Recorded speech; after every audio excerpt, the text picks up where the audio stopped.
क्या अभी सही है? अभी सही जा रहा है? यस। ठीक है, तो ठीक है मधु, तुम अभी भी स्क्रीन पे बनी हुई हो, एक बार बाहर निकालो फिर ऐड हो। Okay sir.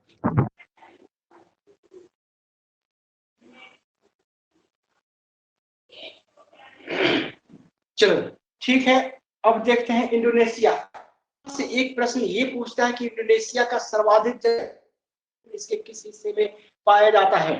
तो इंडोनेशिया का सर्वाधिक संकेंद्रण जो है इसके जावा द्वीप में पाया जाता है। अब रहा सवाल क्यों, तो 70% से अधिक जनसंख्या, मोर देन 70% पॉपुलेशन जावा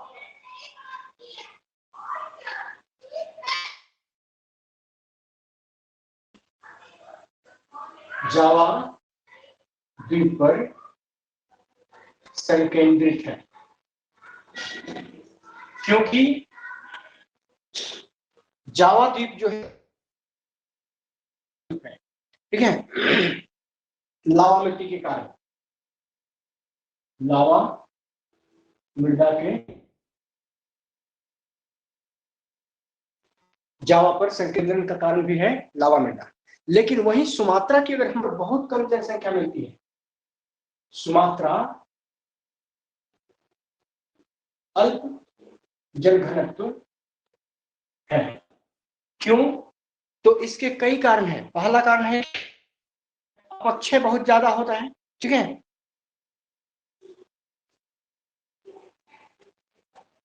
अपक्षय तथा अनुपजाऊ मृदा के कारण, ठीक है, ये इसका कारण है। इस सुमात्रा में अल्प जल घनत्व पाया जाता है क्योंकि यहाँ पर अपक्षय और ऊर्जा की क्रिया ज्यादा होती है और अनुपजाऊ मृदा ज्यादा है। जबकि ठीक जावा द्वीप पर 70% जनसंख्या जावा द्वीप पर संकेंद्रित है, क्योंकि जावा द्वीप जो है लावा मिट्टी से बना है, काली मिट्टी से बना है। और ये क्वेश्चन कई बार पूछ चुका है एग्जाम में। ये मतलब कि पूरे वर्ल्ड का सर्वाधिक जनसंख्या इसका बताने के साथ साथ इसमें से कुछ चीजों की व्याख्या मैंने दी है, इसलिए कि ये क्वेश्चन आ चुके हैं और आगे भी आने की संभावना रखते हैं, ठीक है। तो इसको आपने नोट कर लिया।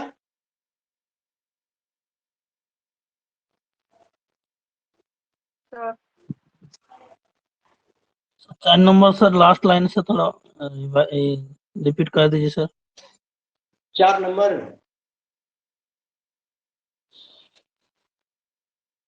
Yes sir, sir 4 number Sumitra, उसके बाद सर कुछ लिखा।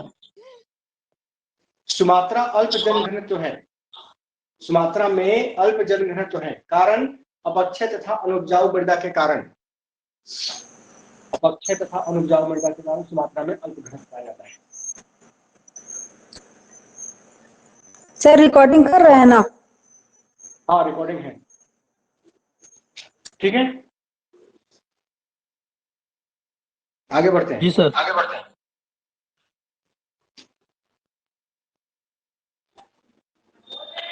अब इसमें से नाइजीरिया जो है विश्व का प्रमुख खनिज तेल उत्पादक व निर्यातक है, ठीक है, खनिज तेल उत्पादक और निर्यातक है। तीसरी बात कि अंतिम ये जो दोनों देश हैं ये विश्व के विकसित देशों में हैं, और इसमें से रसिया जो है आकार की अधिकता के कारण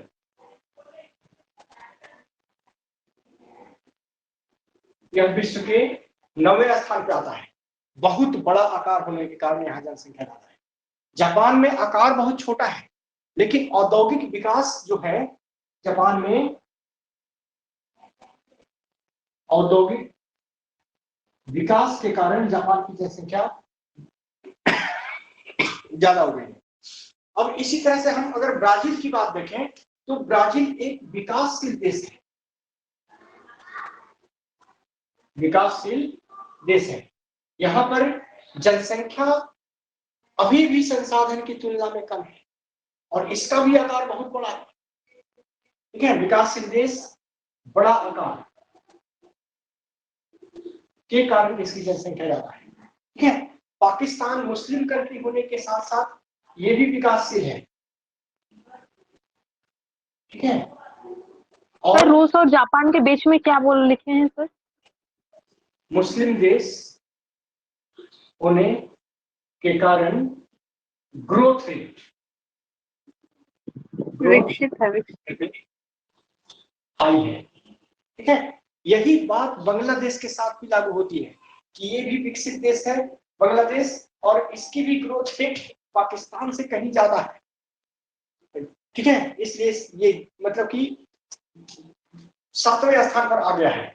आपको एक बात और बता दूं कि विश्व का सर्वाधिक जनघनत्व किस देश में पाया जाता है। जब क्वेश्चन आएगा विश्व का सर्वाधिक जनघनत्व, तो ये है बांग्लादेश। 1000 व्यक्ति प्रति वर्ग किलोमीटर से भी ज्यादा जनसंख्या यहां पर है। ठीक है, और ये क्वेश्चन आजकल बहुत ज्यादा पूछा जा रहा है। ठीक है, भारत और चीन, इसके बारे में मैंने कुछ नहीं लिखा है, लेकिन ये सारे क्वेश्चंस आते रहे हैं, आने की संभावना रखते हैं। थोड़ा विशेष ध्यान दीजिए। मिटा देता हूं। सर रुकिए थोड़ा। ठीक है, सर बांग्लादेश का कितना जनघनत्व बोले सर? 1000 प्रति वर्ग 1000 व्यक्ति प्रति वर्ग किलोमीटर। माइक ऑफ करेंगे, लिख भी देता हूं। 1000 पर्सन पर किलोमीटर स्क्वायर। ठीक है, लिख दिया है। अच्छा, तुम लोग को ब्लैक बोर्ड दिखाई देता है? अक्षर लेटर साफ साफ दिखाई देते हैं? देता है यस सर, लेकिन वो ऊपर में थोड़ा लाइट देता पड़ता है। है, वो चमकता है। तो थोड़ा जो हाँ ठीक, इस तरह होगा सर, तो बड़ा दिखेगा। सर पिछले बार एक बार किए थे उसमें लाइटिंग नहीं चमक रहा था। वो बल्ब हटाने से नहीं आएगा सर लाइट। इतनी लाइट कटी हुई है, वाटर का लाइट इसी में है, तो ये थोड़ा चमकेगा। खैर चलो, कोई दिक्कत नहीं, वहां पे तो लिख ही लिया।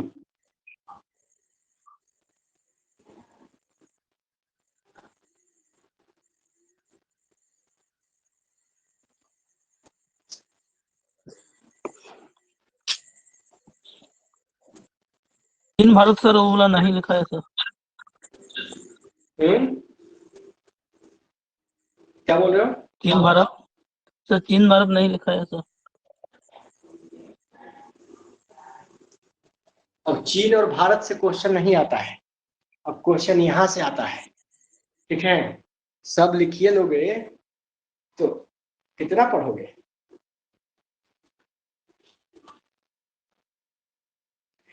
ये तो सेल्फ अंडरस्टूड है। चाइना और इंडिया विश्व के सर्वाधिक जनसंख्या के देश हैं। आगे इसकी विशद व्याख्या या बड़ी व्याख्या आगे मिलेगी। ठीक है, तो मिटाता हूं मैं। Sir yes sir.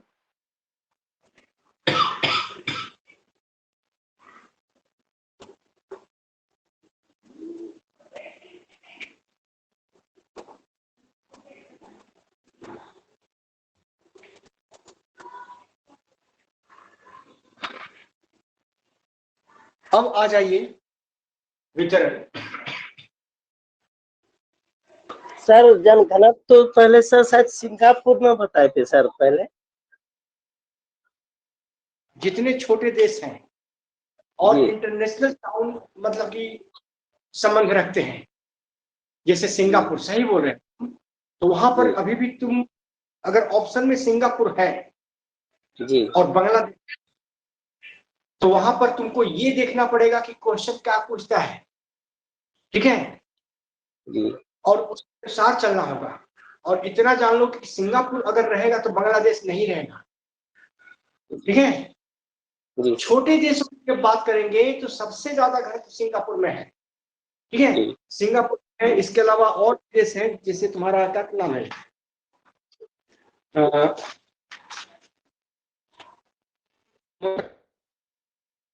उसके वेटिकन बाद सिटी। तब सिटी है। ठीक है, तब माल्टा और मालदीव का है। लेकिन जब सर्वाधिक जनघनत्व के बड़े देश या देश की बात होगी, ठीक है, जी जी। बांग्लादेश आएगा। सर ये माइक बात है। ऑन ऑफ नहीं किया है सर, इको हो रहा है सर।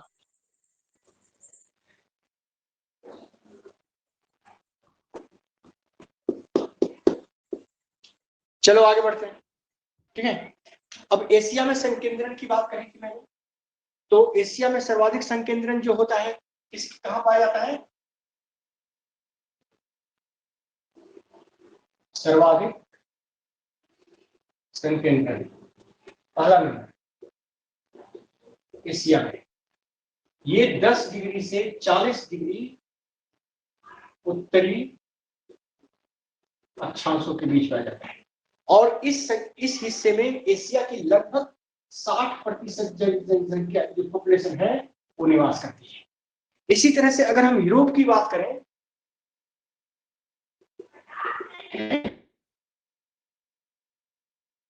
40 डिग्री से 60 डिग्री अक्षांशों के बीच, उत्तरी अक्षांशों के बीच पाया जाता है। ठीक है, और इसका सबसे बड़ा कारण है औद्योगिक व तकनीकी विकास। ठीक है, और ये 60% संकेतन अगर एशिया का है तो इसका सबसे बड़ा कारण है उपजाऊ मृदा प्लस विकास। ठीक है, यहां पर उपजाऊ मृदा जैसी कोई चीज नहीं है, लेकिन यहाँ पर उपजाऊ मृदा के साथ साथ औद्योगिक विकास भी है। ठीक है, इसी तरह से विरल जनसंख्या का क्षेत्र अगर हम बात करें तो ये 60 डिग्री से ऊपर का जो क्षेत्र है, ठीक है, 60 डिग्री से 90 डिग्री उत्तरी गोलार्ध में विरल जनसंख्या आ जाती है। अब उत्तरी गोलार्ध में जनसंख्या की बात करें हम, ठीक है,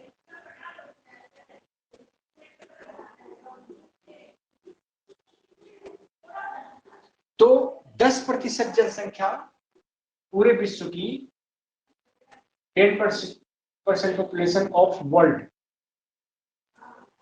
ये पाई जाती है 0 डिग्री से 20 डिग्री उत्तरी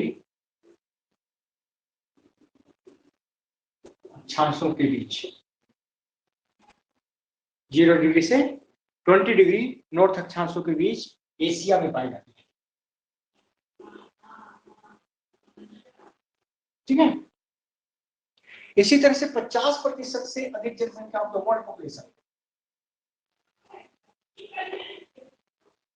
जो पाई जाती है वो 20 डिग्री से 40 डिग्री नॉर्थ अक्षांशों के बीच एशिया में। ठीक है, और तो इस तरह से कितना हो गया है, 0 से 40 के बीच 60% जनसंख्या होगी एशिया में। अब यूरोप की बारी है। ठीक है, तो यूरोप की 30% जनसंख्या जो है, 30% पॉपुलेशन ऑफ वर्ल्ड ये पाया जाता है 40 से 60 डिग्री, 40 से 60 डिग्री नॉर्थ अक्षांश के बीच यूरोप में।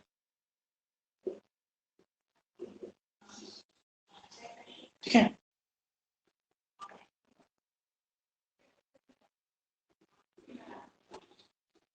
और 1% जनसंख्या जो है पूरे वर्ल्ड का पाया जाता है 60 डिग्री से 90 डिग्री नॉर्थ अक्षांश के बीच यूरोप में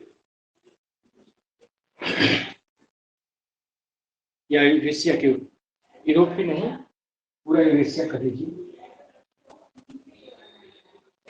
यूरोप और एशिया।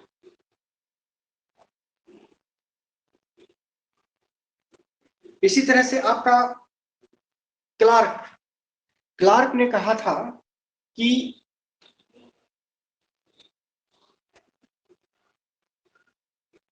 विश्व की जो 3/4 जनसंख्या है, 3/4 पॉपुलेशन ऑफ वर्ल्ड, ठीक है, ये आपको समुद्र तल तक से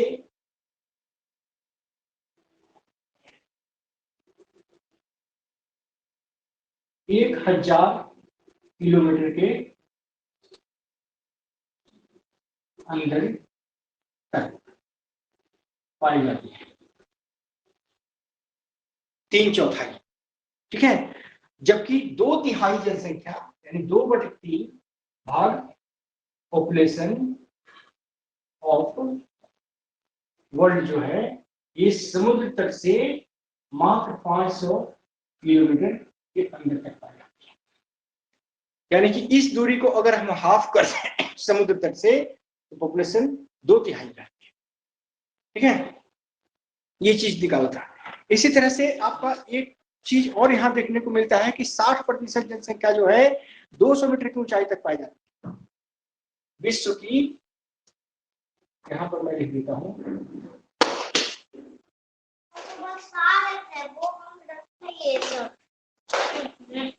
60% पॉपुलेशन 200 मीटर की ऊंचाई तक, लेकिन 80% पॉपुलेशन वर्ल्ड का जो है ये 500 मीटर की ऊंचाई तक पाई जाती है। तो थोड़ा सा इस पर भी ध्यान रखिएगा, ठीक है। इसको लिख लिया हो तो आगे बढ़े।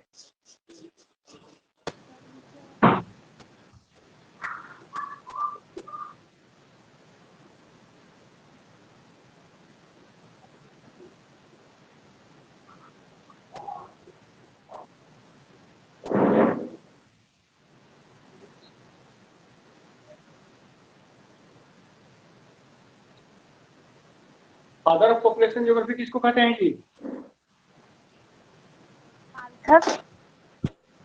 फादर ऑफ पॉपुलेशन ज्योग्राफी, जनसंख्या भूगोल का पिता, किसको कहते हैं? Sir Malthus. कौन बोल रहा है? सर मधु। और कोई आंसर दे सकता है? यमलेश? नहीं सर, नहीं कर पाएंगे। प्रभु? प्रभु आंसर दो जी। याद नहीं है सर। कंफ्यूजन ने कुछ करके थे सर। लता? कंफ्यूजन का पिता श्रीवास्तव को कहते हैं।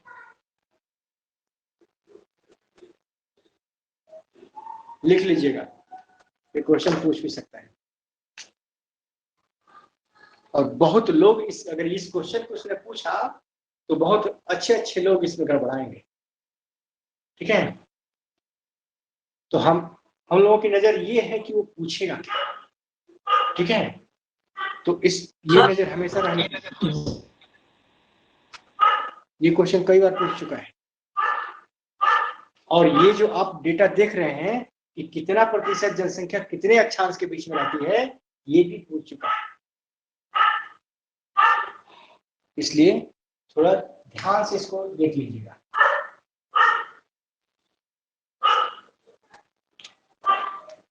सर श्रीवास्तव ने नगरीय भूगोल का भी सिद्धांत दिया था ना? हाँ बिल्कुल,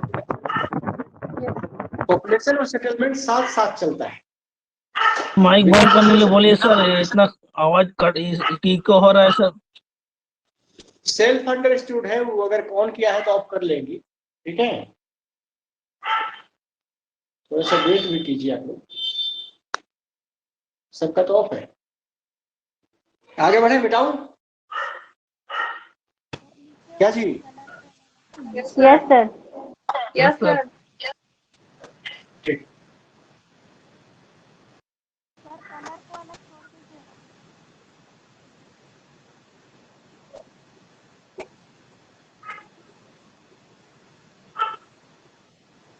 अब आते हैं विश्व जनसंख्या वृद्धि।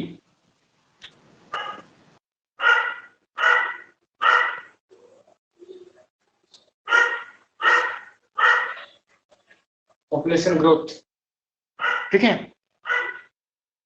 तो वर्ल्ड का पॉपुलेशन ग्रोथ कितना है जी? 1.12 या 1.18%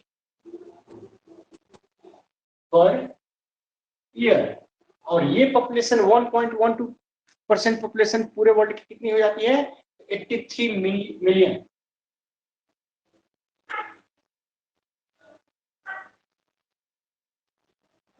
तिरासी मिलियन होती है 1.1 से, ठीक है।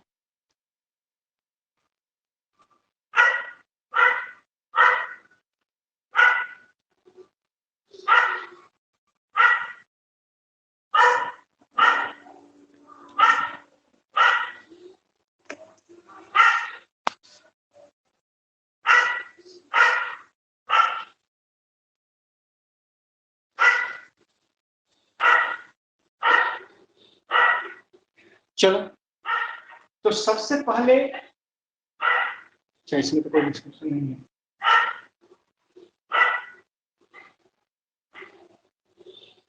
फर्स्ट एडी 3 है ना, 63 है सर। अब तुमको क्या हो गया है?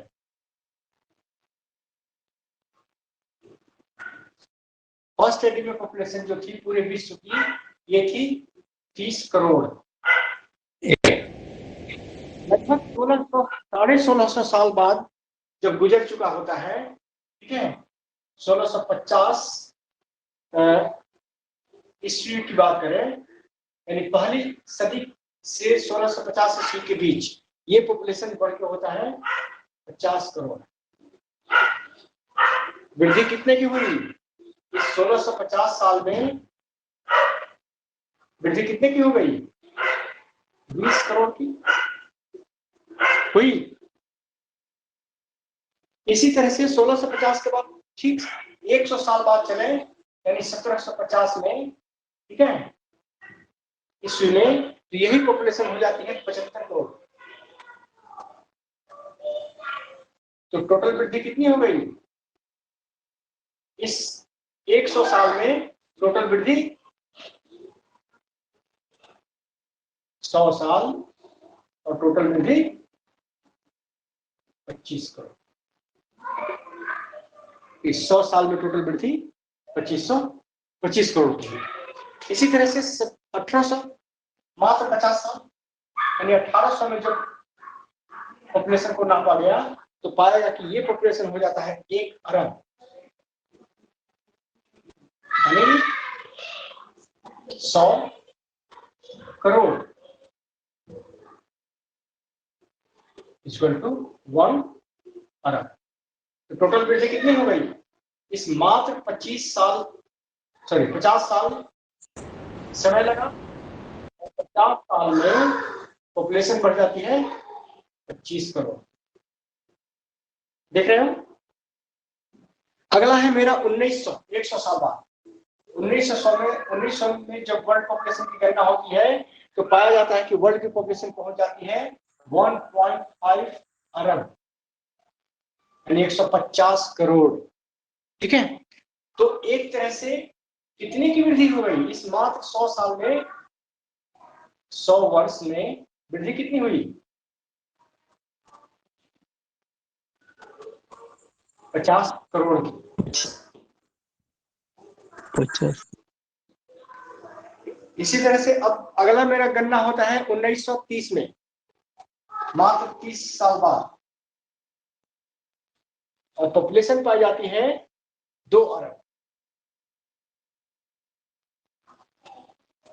तो 2 अरब हो गई तो कितना बढ़ गया जी? यानी कि मात्र 30 साल में पॉपुलेशन कितना बढ़ गया? 50 करोड़, ठीक है। फिर 1960 पर गणना की जाती है और पॉपुलेशन हो जाती है 3 अरब, मात्र 30 साल में 3 अरब। हाँ, 30 साल का समय और पॉपुलेशन बढ़ जाता है 100 करोड़। ठीक है। इसके बाद गणना होती है 1975 में, 1975, मात्र 15 साल बाद। ठीक है। और पॉपुलेशन पाया जाता है 4 अरब। तो इस बार कितना हो गया जी, समय घट रहा है, यानी मात्र 15 साल में पॉपुलेशन 100 करोड़ की बढ़ जाती है पूरे विश्व की। ठीक अगली गणना अगर हम 1987 में करें, मात्र 12 साल बाद 1987, तो पॉपुलेशन हो जाती है 5 अरब। यानी कि टोटल 12 साल की उम्र में के समय में 100 करोड़ की जनसंख्या फिर जुड़ जाती है पृथ्वी के धरातल पर। पॉपुलेशन ग्रोथ रेट ये इस गति से होता है। ठीक है। इसके बाद फिर 12 साल बाद 1999 में गणना होती है विश्व की, और पाया जाता है कि पॉपुलेशन हो जाता है 6 अरब। तो कितना बढ़ गया,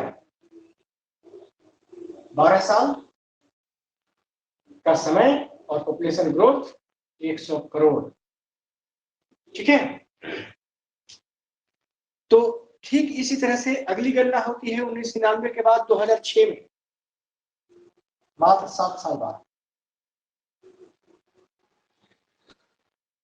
12 से भी आधी उम्र की गणना, और पॉपुलेशन हो जाती है 6.5 अरब। तो टोटल ग्रोथ कितना हो गया जी,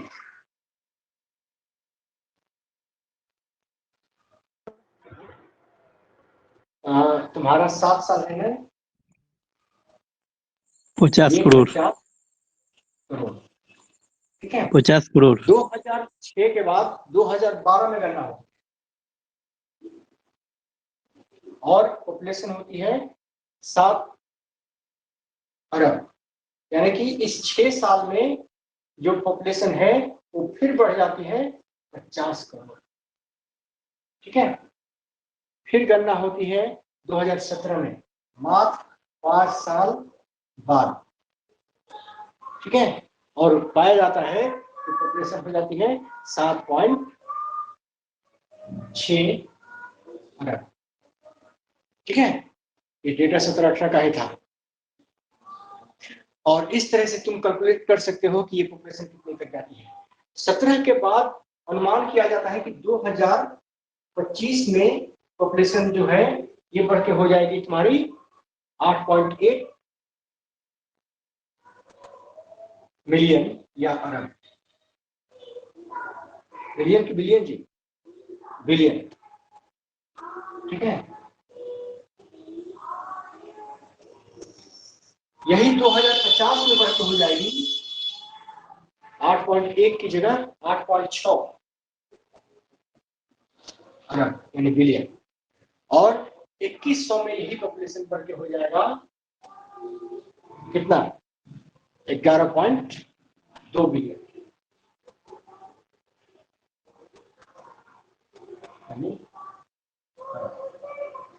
और 2200 में यही पॉपुलेशन हो जाएगा, अब ना बढ़ेगा, घटेगा।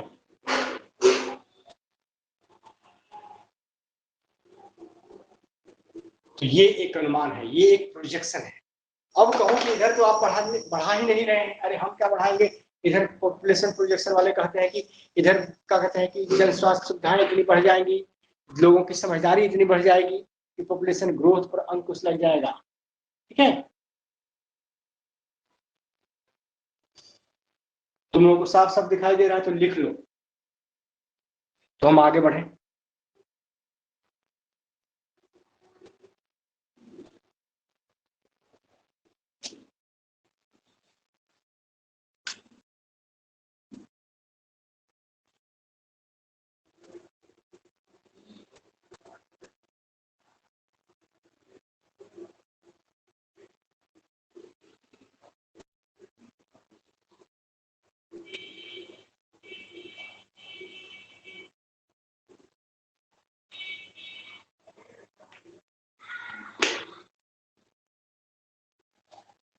तो सर्वाधिक जनसंख्या वृद्धि दर तुमको कहां दिख रही है?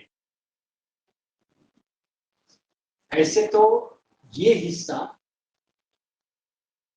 सबसे बड़ा है, लेकिन यहां पर वृद्धि होने में 100 साल लग गए थे, इसलिए उसको हटा दो।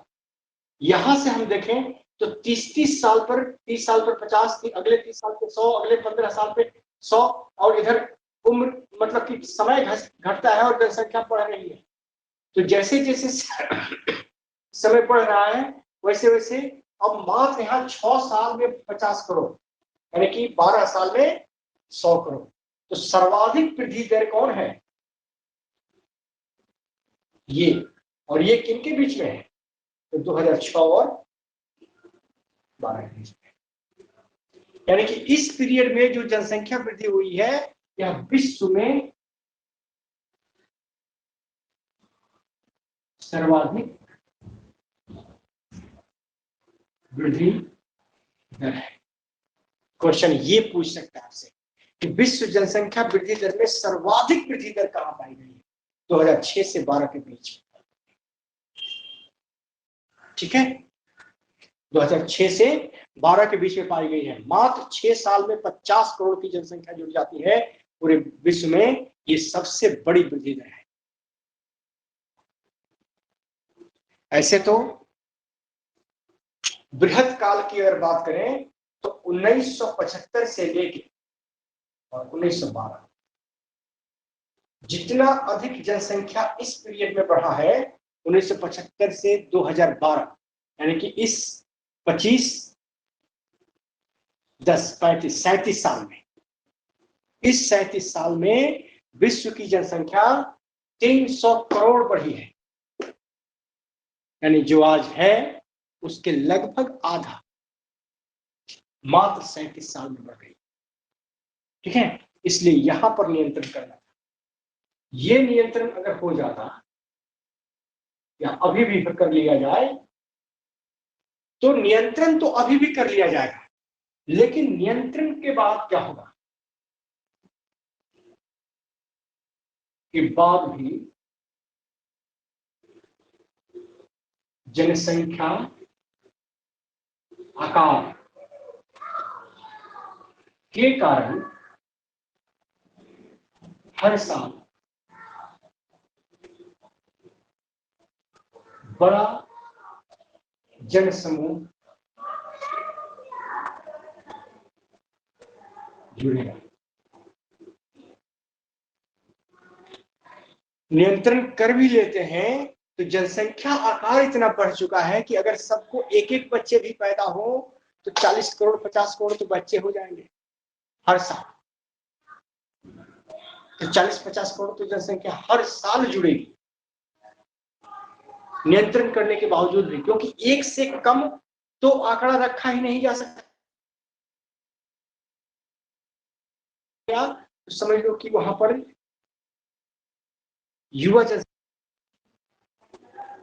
ठीक है, और वृद्ध जनसंख्या फिर से पुनरुत्पादन नहीं कर सकती है। इसलिए युवा को बनाए रखना होगा और उसके लिए बच्चे नए आने चाहिए। इसलिए इसको रोका भी नहीं जा सकता है। ये 1% की वृद्धि दर रहेगी। खैर, बहुत सारे यूरोपीय देश ऐसे हैं जहां पर वृद्धि दर माइनस में जा रही है। ठीक है, ये लिख लिया तो मिटाऊं? Yes sir. आवाज नहीं आ रही? ठीक है,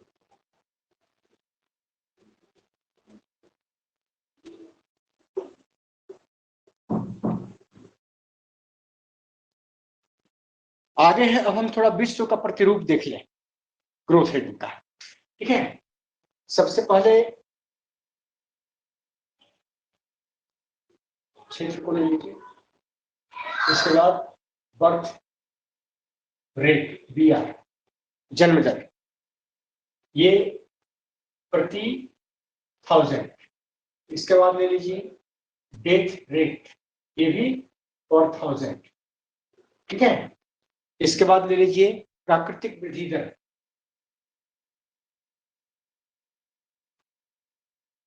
प्राकृतिक वृद्धि ये प्रतिशत में है। ठीक है, इसके बाद वृद्धि दर,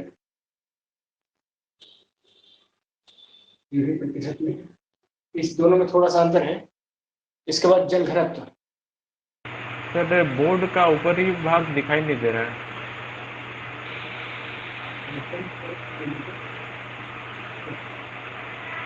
इसके बाद है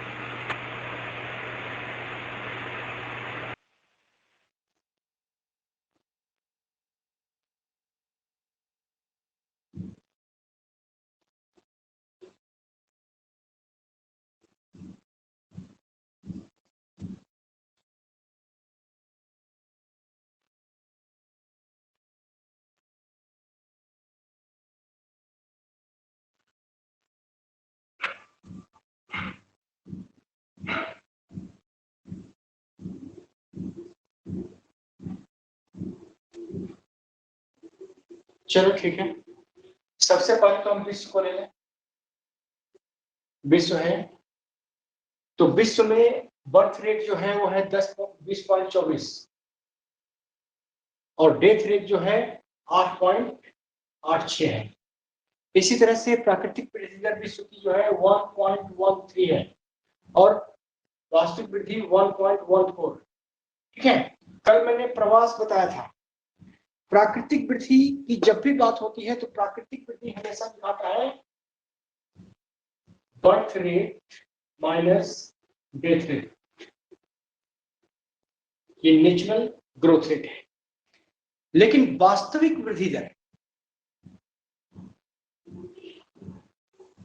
वास्तविक वृद्धि दर जो होता है ये difference of birth rate and death rate plus migration, तीन चीजें, जन्म दर, मृत्यु दर और प्रवास, इस तीनों के आधार पर जो वृद्धि दर होती है वही वास्तविक वृद्धि दर होती है। ठीक है, ये बात याद रखिएगा। वास्तविक वृद्धि दर जो है इस birth rate, death rate and migration तीनों को शामिल करता है। ठीक है, ये है। अगला है जनघनत्व। विश्व का जनघनत्व जो है ये 44 है। इसी तरह से अब सबसे गरीब देश या पिछड़ा देश जो है वो है अफ्रीका, और यहाँ पर सबसे ज्यादा बर्थ रेट, पूरे वर्ल्ड में सबसे ज्यादा बर्थ रेट अगर पाई जाती है तो यही है 35 पॉइंट कितना है जी, 40 से 90 है, 35.90। ठीक है। डेथ रेट ये भी यहाँ पर विश्व में सबसे ज्यादा पाई जाती है और वो है 14.20, ये 2। इसी तरह से तो प्राकृतिक वृद्धि दर कितनी हो जाएगी, तो इसको हम घटाएंगे तो ये हो जाएगा 2.17, जो कि काफी सबसे ज्यादा वृद्धि दर जो है यहीं पर है। वास्तविक वृद्धि दर की बात करें तो 2.14, जो कि यहाँ से बहुत सारे लोग माइग्रेट 2.14 हो गया वास्तविक। इसी तरह से जनघनत्व की बात करें, यहाँ पर जनघनत्व जो है 29% पर किलोमीटर स्क्वायर है। ठीक है, और कुल जनसंख्या महाद्वीप जो है, महाद्वीपीय प्रतिशत अगर हम बात करें तो पूरे विश्व का 8.11% जनसंख्या जो है इस हिस्से में निवास करती है, अफ्रीका में, पूरे विश्व का।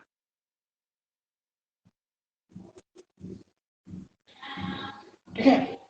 इसी तरह से दूसरे स्थान पर आता है नॉर्थ अमेरिका।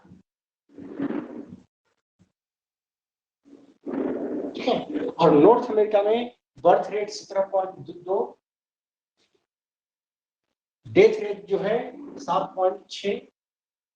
इसी तरह से आपका नॉर्थ अमेरिका में प्राकृतिक वृद्धि दर जो है 0.96, 0.97 और वास्तविक वृद्धि दर जो है 1.11। तो इतना बड़ा अंतर का कारण ये है कि बहुत सारे लोग अन्य अन्य देशों से प्रवास करके यहाँ पर जाते हैं। ठीक है, और इसमें जनघनत्व जो है अभी भी इसका क्षेत्र बहुत बड़ा है, मात्र 16 व्यक्ति प्रति वर्ग किलोमीटर स्क्वायर के हिसाब से पाया जाता है, और यह विश्व की 5.51% जनसंख्या जो है यहाँ पर निवास करती है। ठीक है। इसी तरह से साउथ अमेरिका की अगर हम बात करें तो साउथ अमेरिका में बर्थ रेट जो है नॉर्थ अमेरिका से कहीं ज्यादा है, ये 7, ठीक है। डेथ रेट की बात करें तो 7.7 है, ठीक है।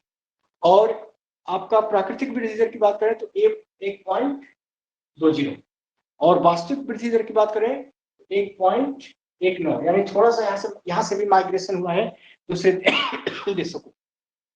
जनघनत्व जो है 20 है, और पूरे विश्व की जनसंख्या का 8.11% जो है दक्षिण अमेरिका में पाया जाता है, ठीक है। इसी तरह से दक्षिण अमेरिका के बाद एशिया में आ जाइए, ठीक है। तो एशिया में जैसे आते हैं तो यहाँ पर बर्थ रेट जो है 20.7 पाया जाता है, ठीक है। डेथ रेट जो है वो आपका 7.6 है। तो वार्षिक वृद्धि दर जो हो गई 1.1331, और वास्तविक वृद्धि दर 1.28। प्राकृतिक वृद्धि दर की अपेक्षा वास्तविक वृद्धि दर कम है, इसका मतलब कि यहाँ से पॉपुलेशन माइग्रेट हुई है किसी दूसरे देशों को, और आपको पता है ये पश्चिमी देशों को माइग्रेट होती है, ठीक है। टोटल डेंसिटी की अगर हम बात करें तो 122 है व्यक्ति प्रति वर्ग किलोमीटर, ठीक है। और कुल जनसंख्या पूरे विश्व की 60.61% जनसंख्या जो है वो एशिया में रहती है, ठीक है। इसी तरह से यूरोप की अगर हम बात करें, ठीक है, तो यूरोप में 10.2 सबसे कम ग्रोथ रेट, 10.2। डेथ रेट की बात करें तो 11.4, वृद्धि ज्यादा है और मरते यही है, ठीक है। और इस तरह से इसका जो प्राकृतिक वृद्धि दर है माइनस में जा रहा है, -0.12%, ठीक है। और माइग्रेशन यहाँ से बिल्कुल नहीं हो रहा है, इसलिए 0.0 वास्तविक वृद्धि दर जो है वो 0.0 हो गई है। और जनघनत्व जो है 101 व्यक्ति प्रति वर्ग किलोमीटर अभी भी है, ठीक है। पूरे विश्व की जनसंख्या का प्रतिशत कितना है ये मैंने मेंशन नहीं किया, शायद 11% होगा, देख लीजिएगा क्योंकि इसमें कई देश शामिल है, ठीक है। तो ये चीजें होगी। इसी तरह से ओसनिया में 17.10% का बर्थ रेट है, 7.2 का डेथ रेट है, टोटल वृद्धि दर 0.99 प्राकृतिक वृद्धि दर, और वास्तविक वृद्धि दर जो है 1.29, बहुत ज्यादा है। इसका मतलब कि ओसनिया में माइग्रेशन आता है, दूसरे देशों से लोग आते हैं, ठीक है। 0.4 व्यक्ति प्रति वर्ग किलोमीटर स्क्वायर इसका डेंसिटी है। ये टेबल इसलिए जरूरी है कि आप बेहतर समझ सकें कि किस देश में पॉपुलेशन बढ़ रही है और घट रही है। तो कहां पर पॉपुलेशन घट रही है जी? पूरे वर्ल्ड में प्राकृतिक वृद्धि दर माइनस कहां पाई गई है?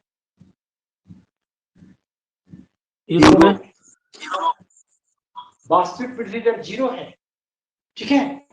लेकिन पूरे विश्व में सर्वाधिक वृद्धि दर कहां पाई जाती है? और यहां से कुछ माइग्रेशन भी हुआ है।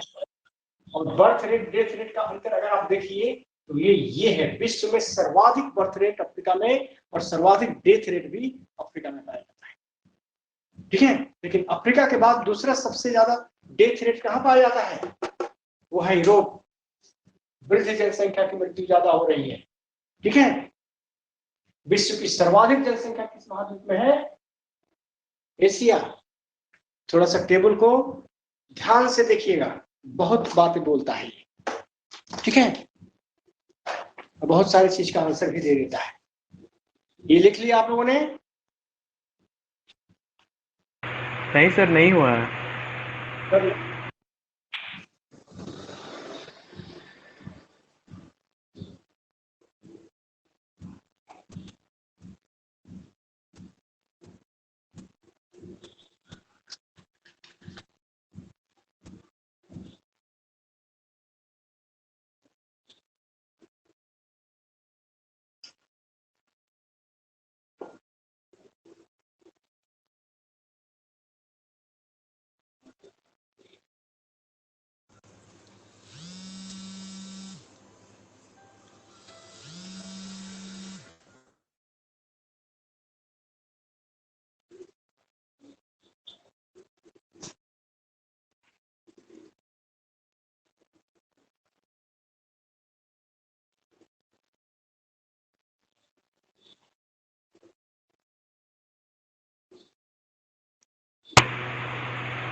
सर ये उत्तरी अमेरिका में जो जनघनत्व है वो कितना लिखा हुआ है? 16। 16। उत्तरी अमेरिका का जनघनत्व 16।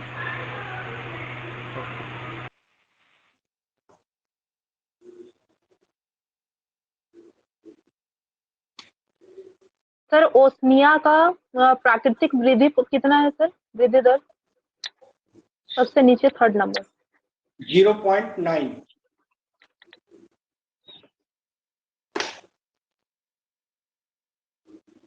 0.9।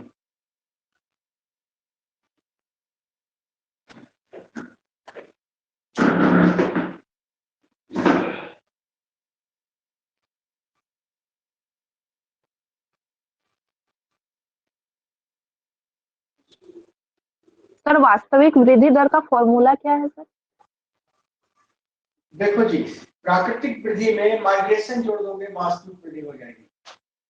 प्राकृतिक वृद्धि का फॉर्मूला है birth rate minus death rate. अब मान लो कि तुम्हारे यहाँ 4 क्या कहते हैं कि आदमी है, ठीक है, हर साल 4 आदमी आते हैं और 2 आदमी चले जाते हैं, तो वृद्धि कितने का हुआ? 2 का।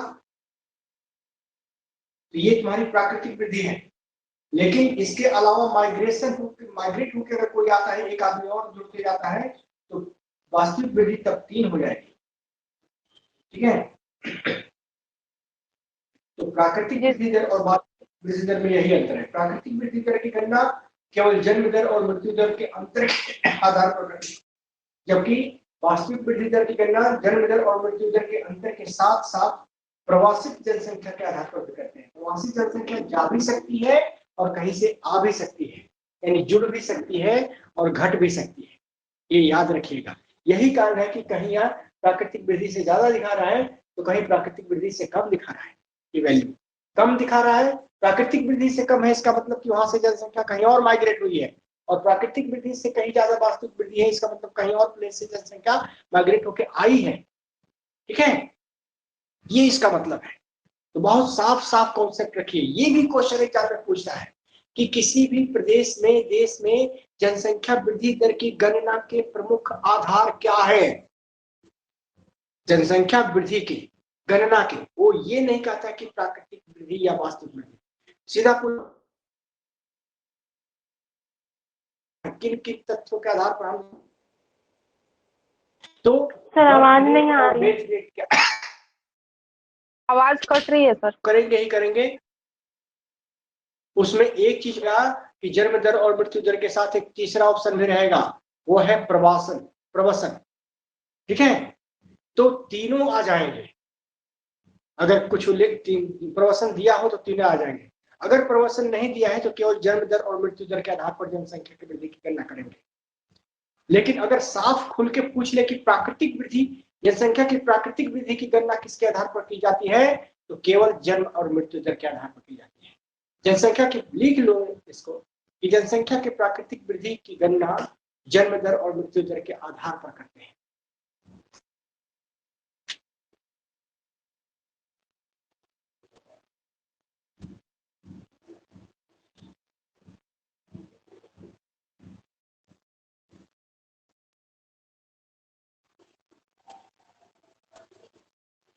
Birth rate minus death rate,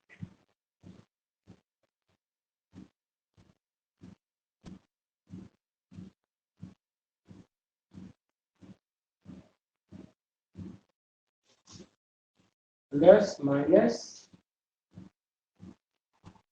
प्रवसन। अब समझ में आ गया? इससे इसको लिख लो। प्राकृतिक वृद्धि दर कहें केवल जन्म दर और मृत्यु दर, और वास्तविक वृद्धि दर कहें तो जन्म दर और मृत्यु दर के अंतर के साथ साथ प्रवसन को भी ऐड करते हैं। तीनों कारक मिटा दूं?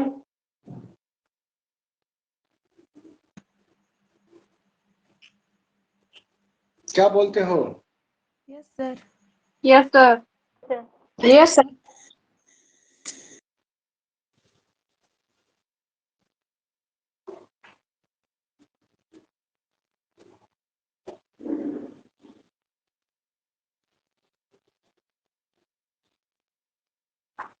अच्छा, एलिजाबेथ किसके थ्रू आई थी?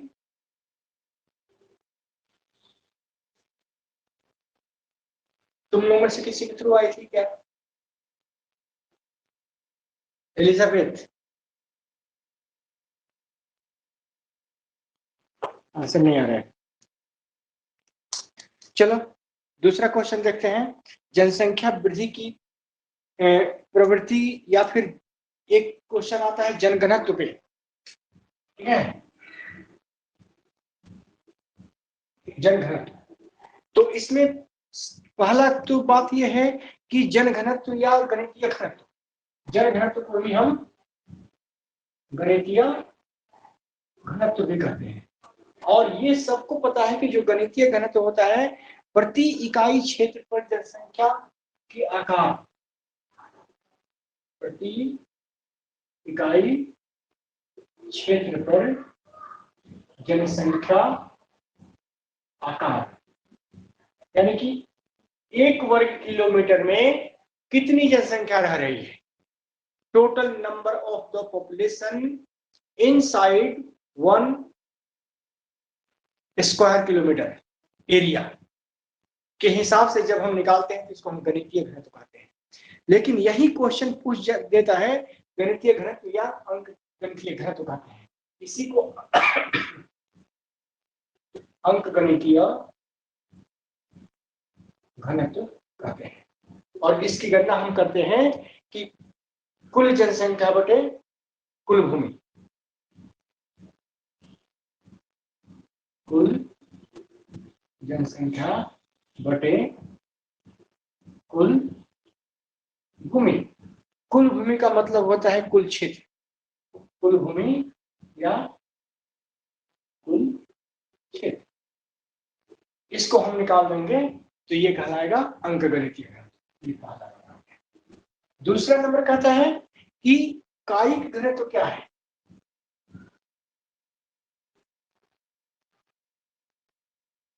Physiological density. तो कुल जनसंख्या को अगर हम कुल कृषि योग्य भूमि से भाग दे दें, ठीक है, कुल जनसंख्या बटे कुल कृषि योग्य भूमि, तो जो संख्या प्राप्त होगी उसको हम कायिक घनत्व कहते हैं। इसी तरह से तीसरा है मेरा कृषि घनत्व, ठीक है, कृषि घनत्व। तो कृषि घनत्व हम तब निकालते हैं जो जनसंख्या केवल कृषि में शामिल हो, यानी कि कृषि में शामिल लोगों की कुल संख्या बटे कुल कृषि भूमि। कृषि में शामिल लोगों की कुल संख्या बटे कुल कृषि भूमि। तो इस तरह से जो हमें डेटा प्राप्त होगा उसको हम कृषि घनत्व कहेंगे। लेकिन यहीं पर आर्थिक घनत्व की अगर हम बात करें,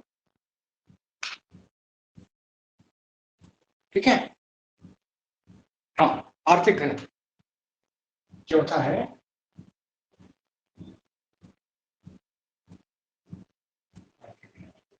तो आर्थिक घनत्व हम संसाधन के आधार पर इसकी गणना करते हैं, यानी कि कुल जनसंख्या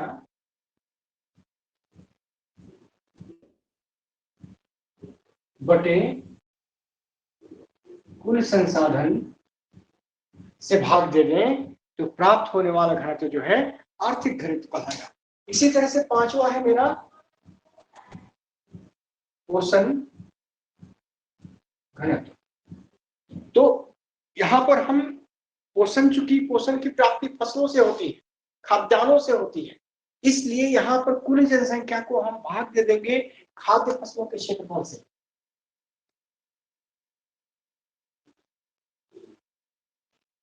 कुल जनसंख्या बटे खाद्य फसलों का क्षेत्रफल।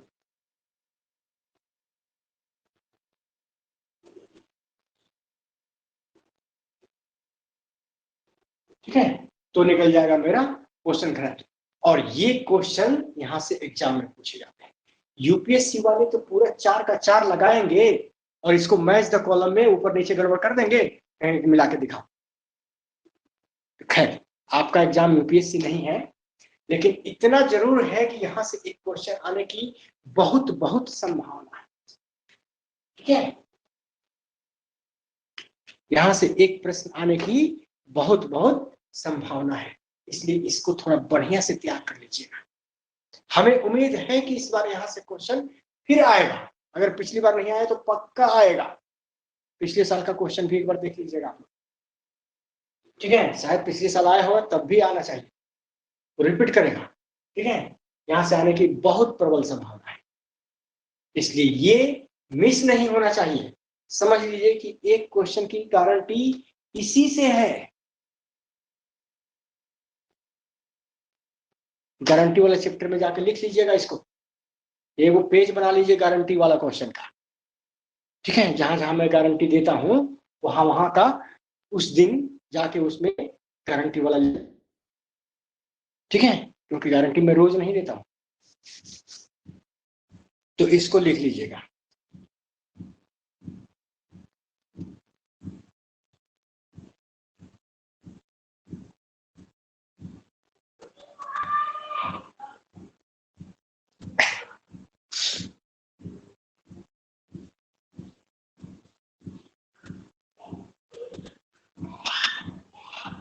चलो इसमें कुछ और चीजें लिख लो।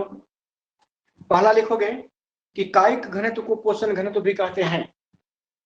पहला फैक्ट, कायिक घनत्व को पोषण घनत्व भी कहते हैं।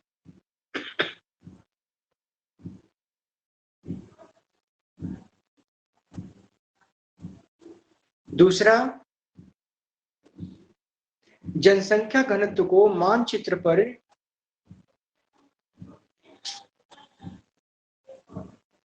जनसंख्या घनत्व को मानचित्र पर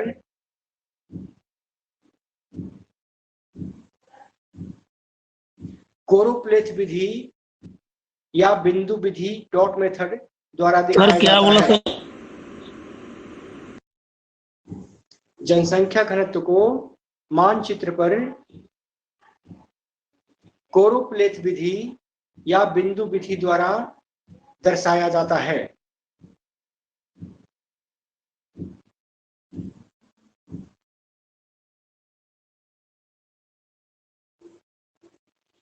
लिखे? Yes sir. चलो आगे लिखो। पोषण घनत्व किसी क्षेत्र के जनसंख्या घनत्व को पोषण घनत्व किसी क्षेत्र के जनसंख्या घनत्व को दिखाने का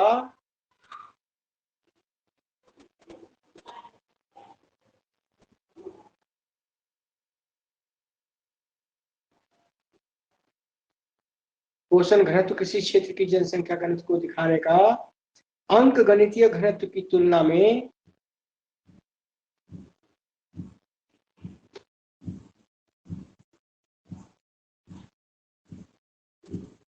अच्छा सूचक माना जाता है।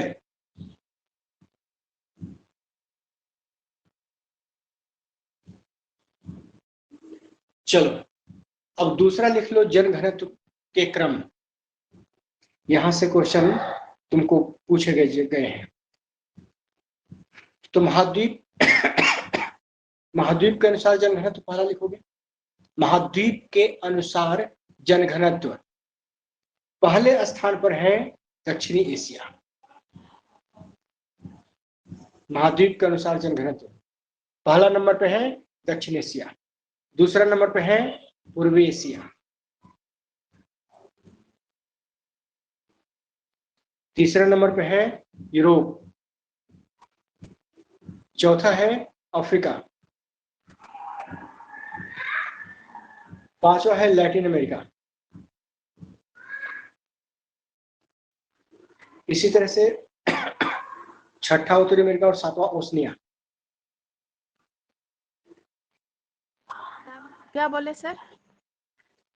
छठा उत्तरी अमेरिका और सातवां ओशनिया।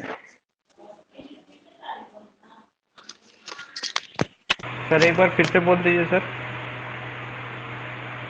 छठा उत्तरी अमेरिका और सातवां ओशनिया। पापा आज पढ़ाना है।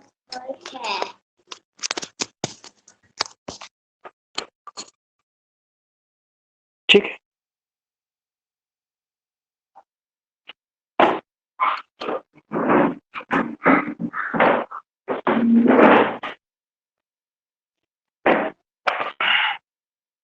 लिख लिया। दूसरा है शीर्ष घनत्व वाले छोटे देश। सर आवाज नहीं आवाज नहीं जा रही है अभी? थोड़ी कट रही है हेलो, सर। तो नेटवर्क प्रॉब्लम हो सकती है।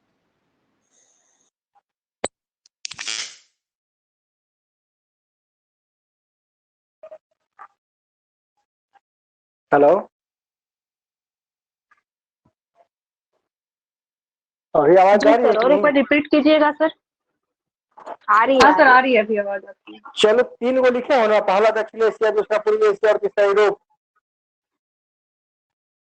वो आगे हो लिखो। गया है सर, अभी दूसरा हाँ, नंबर। तो यस सर। दूसरा है शीर्ष जन घनत्व वाले छोटे देश।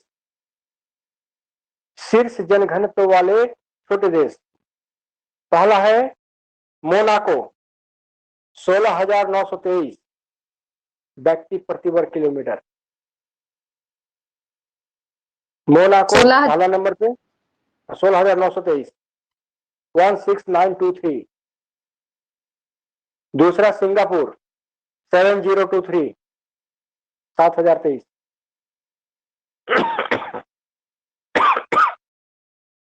तीसरा वेटिकन सिटी 4559।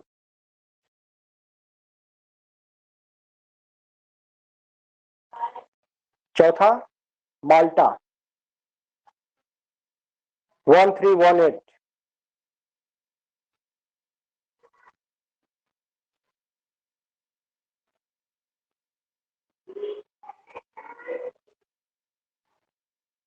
ठीक है, और पांचवा है मालदीव 1033।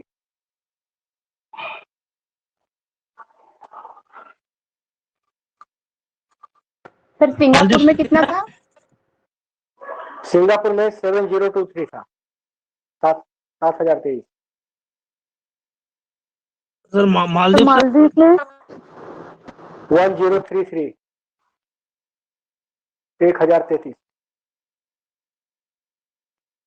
चलो अब तीसरा लिखोगे सर्वाधिक जनघनत्व वाले बड़े देश। सर्वाधिक जनघनत्व वाले बड़े देश,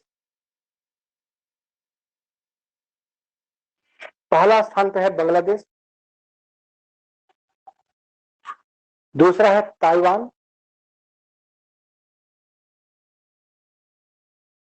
तीसरा है दक्षिण कोरिया,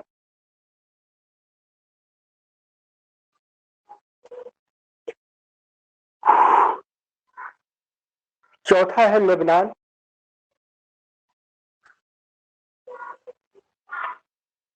पांचवा है नीदरलैंड,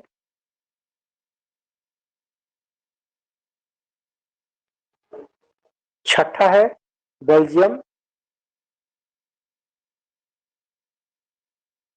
सातवां है जापान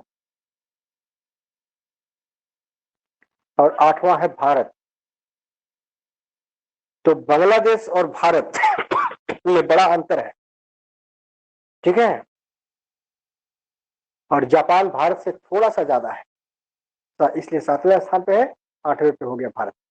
तो थोड़ा सा इस डेटा को ध्यान में रखना, कहीं ऐसा ना हो कि जरा सा में बांग्लादेश की जगह भारत मार देना और भारत की जगह बांग्लादेश मार देना। बांग्लादेश प्रथम स्थान पे है, सर 4 में लेबनान है ना सर? फोर्थ में लेबनान है, जी। फिफ्थ में नीदरलैंड है, सिक्स्थ में बेल्जियम है, सेवेंथ में जापान है और 8th में इंडिया है। ठीक है, दूसरी बात बता दूं कि ये जो तुम सीरियली लिख रहे हो, इसमें कभी कभी क्या करता है क्वेश्चन कि अब जैसे भारत और चाइना विश्व के सर्वाधिक जनसंख्या वाले देश हैं, अब इस दोनों का नाम हटा देगा साफ, वहां नाम देगा कि यूएसए 1, ब्राजील 2, बांग्लादेश 3, इंडोनेशिया 4 और पाकिस्तान 5। सीरियल क्रम में क्या होगा? जनसंख्या के घटते क्रम में इन देशों का क्रम बना है। चाइना और इंडिया हटा दिया है। अब तुम कैसे करोगे? और यही ट्रेंड हो गया है आजकल क्वेश्चन पूछने का। उसको पता है कि तुम तो पहला दूसरा तीसरा जान के आए हो, तुमको चौथे की जानकारी नहीं है, इसलिए वो 3 तक हटाएगा।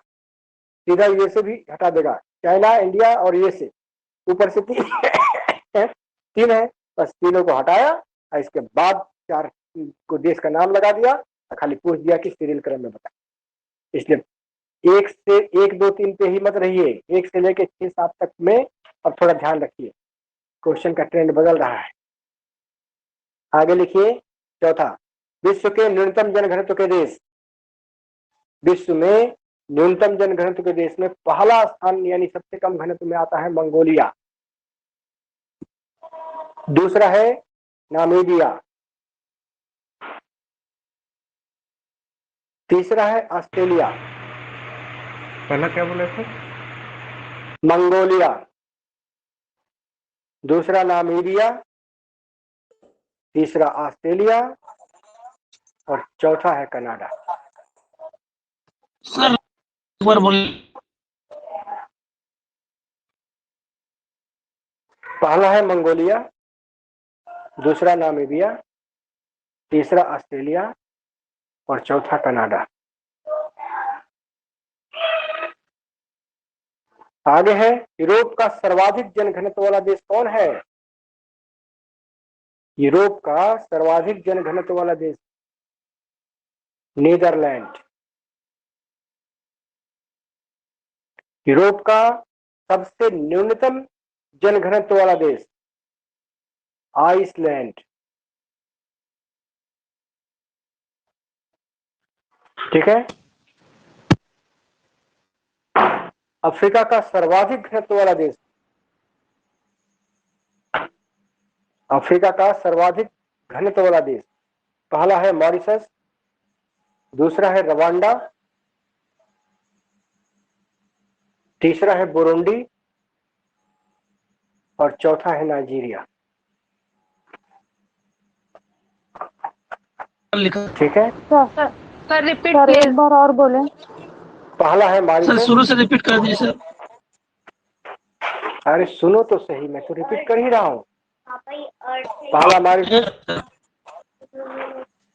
पहला मॉरिशस, दूसरा रवांडा, तीसरा बुरुंडी और चौथा नाइजीरिया।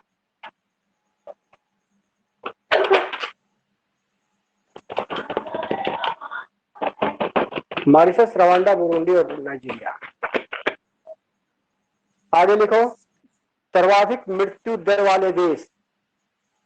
सर्वाधिक मृत्यु दर वाले देश पहला है स्वाजीलैंड 30.83, ये वहां की मृत्यु दर की रेट है। सर क्या बोला सर? सर्वाधिक मृत्यु दर वाले देश पहला है स्वाजीलैंड 30.83 प्रति हजार। कार्डिया में क्या दूसरा, बोला सर? अरे यार तुमको सुनाई नहीं पड़ता है कि नहीं? बार बार एक बात तुम रिपीट कर रहे हो, क्या बोला क्या बोला, जब बोलते हैं क्या बोला, कोई मतलब भी है? सुनते हो नहीं और खाली पूछते रहते हो क्या बोला। पहला स्वाजीलैंड 30.83, दूसरा अंगोला 24.08, तीसरा लेसोथो 22.2, तीसरा लेसोथो 22.2, चौथा सियरा लियोन 21.91 और पांचवा है जाम्बिया 21.34।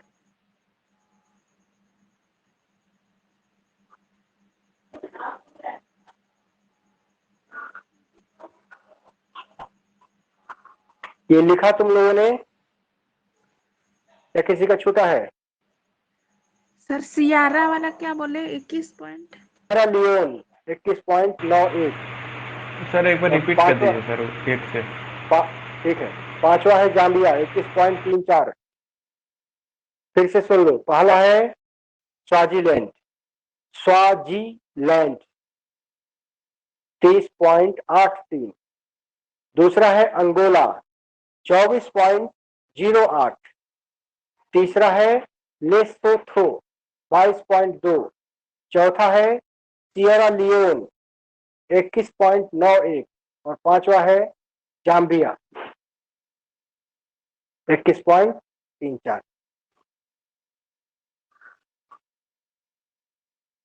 एक क्वेश्चन मैंने ये भी देखा है कि जनरली पूछता है कि भारत की जनसंख्या को दुगुनी होने में कितने वर्ष का समय लग रहा है। खास करके भारत का जरूर पूछता है। तो ये दुगुनी किस देश में जनसंख्या के दुगुनी होने की दर क्या है? ठीक है। तो सर्वाधिक दर जो है वो है 280 वर्ष लग जाते हैं ब्रिटेन, फ्रांस और जापान की जनसंख्या के दुगुनी होने। लिख लो पहला नंबर, 280 वर्ष ब्रिटेन और फ्रांस की जनसंख्या के दुगुने होने में। 280 वर्ष ब्रिटेन और फ्रांस की जनसंख्या के दुगुना होने में। 275 वर्ष जापान की जनसंख्या के दुगुना होने में। 225 वर्ष ऑस्ट्रेलिया की जनसंख्या के दुगुना होने में। ठीक है, खाली वर्ष लिखो और देश का नाम लिखो, यानी उतना वर्ष उस देश की जनसंख्या के दुगुना होने में लगेगा। ठीक है, यहां तक हो गया।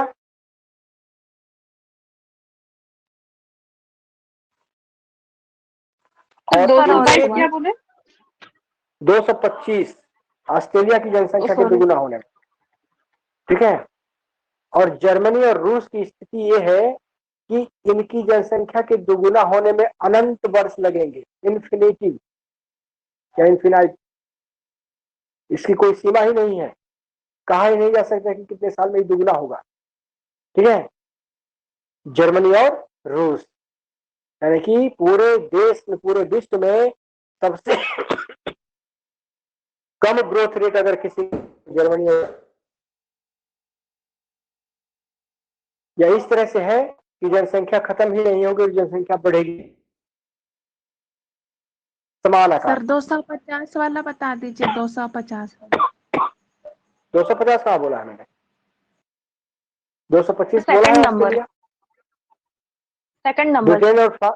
ब्रिटेन और फ्रांस 280, जापान 275, ऑस्ट्रेलिया 225, जर्मनी और रूस इनफिनाइट। ठीक है, यूएसए 116, चाइना 61,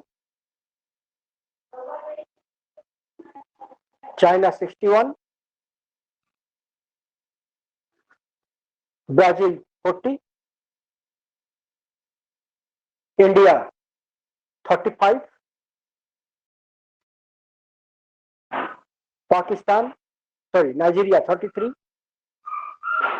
नाइजीरिया 33, पाकिस्तान और बांग्लादेश 30, पाकिस्तान और बांग्लादेश 30।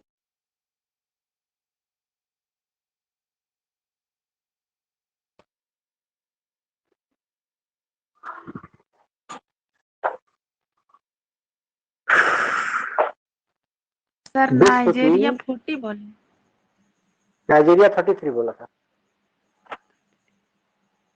पाकिस्तान और बांग्लादेश 30 बोला था। किसी का और छूटा है? मेरा एक हेडिंग से छूट गया सर। क्या था? एक हेडिंग छूट गया है, विश्व में न्यूनतम जनघनत्व देश, उसके बाद सर जो हेडिंग है ना वो ऐसा थोड़ा बता दीजिए। दुगुना होने में लगा समय, विश्व के देश और जनसंख्या के दुगुना होने में लगा समय। विश्व के देश और जनसंख्या के दुगुना होने में लगा। नीचे वाला हेडिंग नीचे वाला हेडिंग का नीचे हेडिंग नीचे होता है। तू भी एकदम ना, अरे जनसंख्या के दुगुना होने में लगा समय, सीधा लिख लो ना। सर ये यूरोप हो का, गया। यूरोप वाला बता दीजिए, यूरोप वाला, यूरोप का सर्वाधिक, सेकंड वाला बोले थे वो वाला। सर्वाधिक जनघनत्व सर्वाधिक यूरोप का जनघनत्व वाला नीदरलैंड के नीचे नीदरलैंड, बोले थे। न्यूनतम नीदरलैंड वाला जनघनत्व नीदरलैंड ही है। और उसके बाद बोला था कि यूरोप का न्यूनतम जनघनत्व जो है वो आइसलैंड में मिलता है।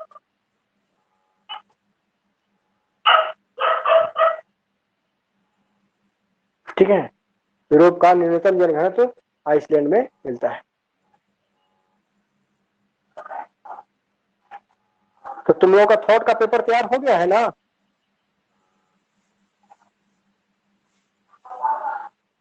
क्या जी?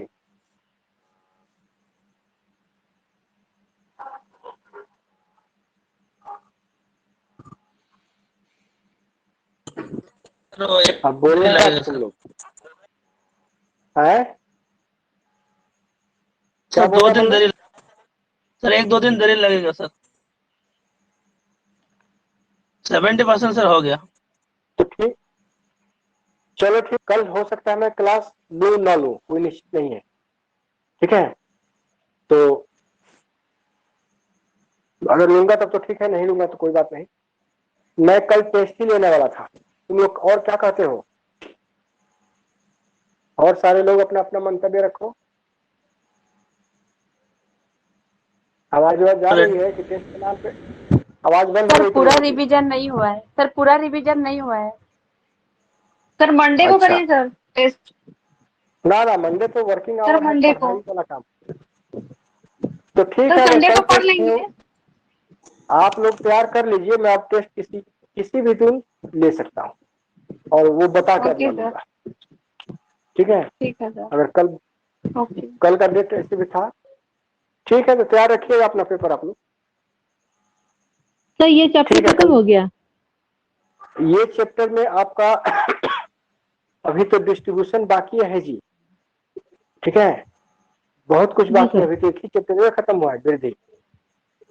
ठीक है, जी सर। पूरा का पूरा डिस्ट्रीब्यूशन बाकी, बहुत कुछ बाकी है। अभी 2 दिन चलेगा चैप्टर, 2 दिन 3 दिन चलेगा, तब खत्म होगा।